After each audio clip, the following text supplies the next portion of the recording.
Hey guys, what is up? It's your boy H, back at it again with another video.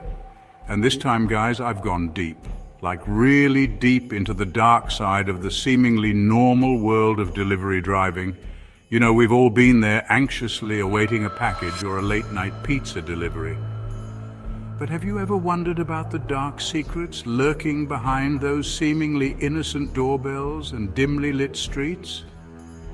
I'm talking about the creepy encounters, the unexplained events, the downright terrifying experiences that will leave you sleeping with the lights on. Buckle up, subscribers, because today we're diving headfirst into the unsettling world of delivery driver horror stories. Picture this: a lone delivery driver, let's call him Ben, making his final rounds on a dark, stormy night. The rain is absolutely hammering down, the kind of rain that seems to swallow all sound except for the rhythmic swoosh of the windshield wipers. Ben's GPS is leading him further and further away from civilization, down a desolate road that seems to stretch on forever. Each house he passes is shrouded in darkness, looking more like abandoned ruins than family homes. Ben's starting to feel the prickle of unease crawl up his spine. You know that feeling? But hey, a job's a job, right? He finally arrives at the address, a crumbling Victorian mansion perched on top of a hill. Almost like a horror movie cliché, the only light comes from a flickering gas lamp by the gate, casting long, eerie shadows that dance in the wind. Ben double-checks the address. Yeah, this is it. He tries to ignore the growing sense of dread in his stomach as he steps out of his car. The wind howls like a banshee, whipping through the trees and sending shivers down his spine. He can practically feel the chill seeping into his bones. He walks up the creaking porch steps, each one groaning under his weight. He finds a doorbell, but it's old and rusty, looking like it hasn't been used in decades. He hesitates for a moment, then raps his knuckles against the door. Silence. He knocks again, louder this time, still nothing. He's about to turn and leave, but then he hears it, a faint sound from inside the house, a soft, almost melodic humming. It's coming from upstairs, he's sure of it.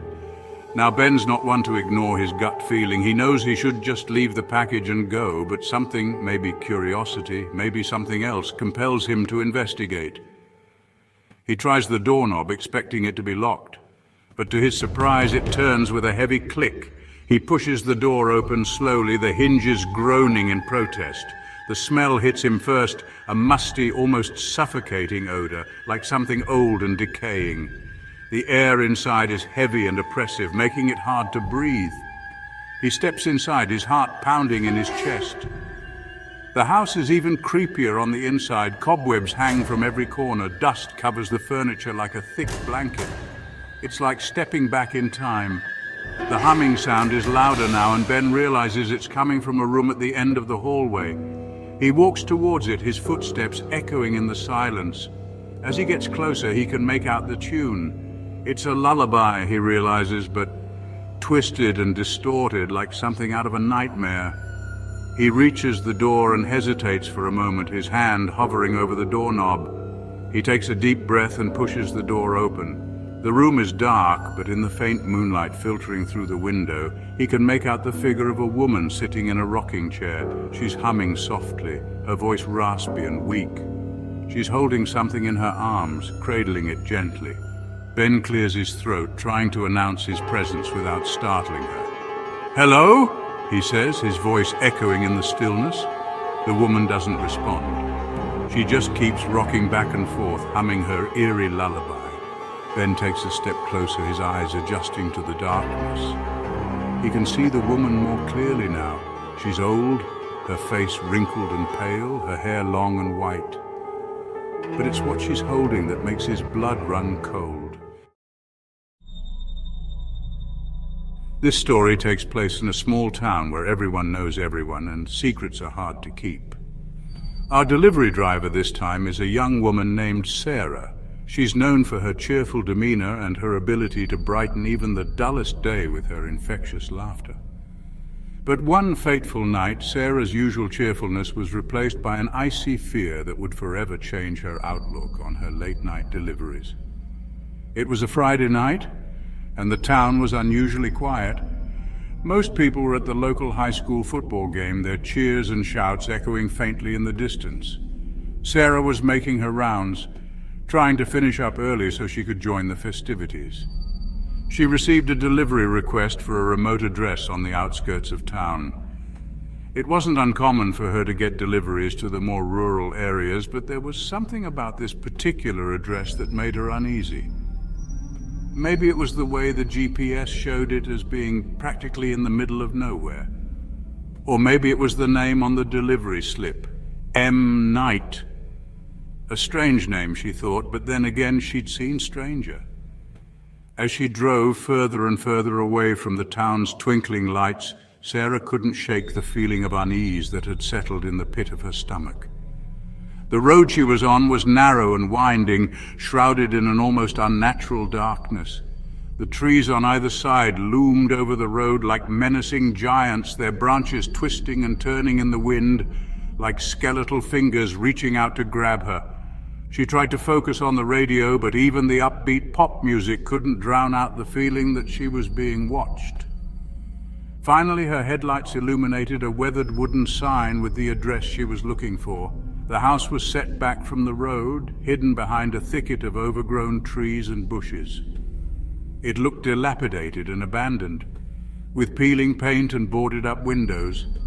Sarah pulled up to the edge of the property, her headlights casting long, eerie shadows that danced and flickered in the darkness. She double-checked the address on her phone, her heart pounding in her chest. This was the place, but why did it feel so wrong? She considered just leaving the package on the porch and hightailing it out of there. But something, maybe her sense of duty, maybe a sliver of morbid curiosity, compelled her to get out of the car and at least try to find the recipient. As she stepped out of her car, the first thing that hit her was the silence. It was an oppressive, almost deafening silence that seemed to swallow all sound. Even the crickets had gone quiet. She could feel her heart thumping in her chest as she walked towards the house, her footsteps echoing unnaturally loud in the stillness. The porch creaked ominously under her weight as she approached the front door, which was a heavy, ancient-looking thing made of dark wood. There was no doorbell, so Sarah raised her hand and knocked 3 times. The sound seemed to reverberate through the silence, echoing into the darkness. She waited, holding her breath, but there was no answer. She knocked again, louder this time, and still nothing. She was about to turn and leave when she noticed something strange. There was a faint light coming from inside the house. It wasn't much, just a sliver of warm, yellowish light emanating from under the front door. But in the oppressive darkness, it was like a beacon. Curiosity, or maybe it was that nagging unease pushing her forward, got the better of her. She tried the doorknob, half expecting it to be locked, but to her surprise, it turned with a low, guttural groan. She pushed the door open slowly, her heart pounding in her ears. Chapter 3. The Vanishing Driver Tale. The last story takes us to a bustling city, a labyrinth of neon lights and anonymous faces. This city, despite its constant activity, held a dark secret within its heart. The unexplained disappearance of a delivery driver named David. David was a creature of habit. Every day he followed the same route, delivered to the same faces, and returned home at the same time. He found comfort in the predictability of his routine. It was a stark contrast to the chaos of the city that never slept. But one day, David's routine was shattered, and his predictable life took a sharp turn into the unknown. It started subtly with a single missed delivery. David, known for his punctuality and reliability, had never missed a delivery. His supervisor brushed it off as an anomaly, a rare blip in an otherwise perfect record. But then, more deliveries started going undelivered. So there you have it, guys. 3 chilling tales of delivery drivers who encountered the unexplained, the unsettling, the downright terrifying. It makes you think twice about ordering that late-night pizza, right? Or maybe it just makes you appreciate the bravery of those who navigate the dark streets so we don't have to. Whatever your takeaway, one thing's for sure. The world can be a creepy place, especially when you're alone in the dark. Until next time, stay safe, stay scared, and keep those deliveries coming, during daylight hours, of course.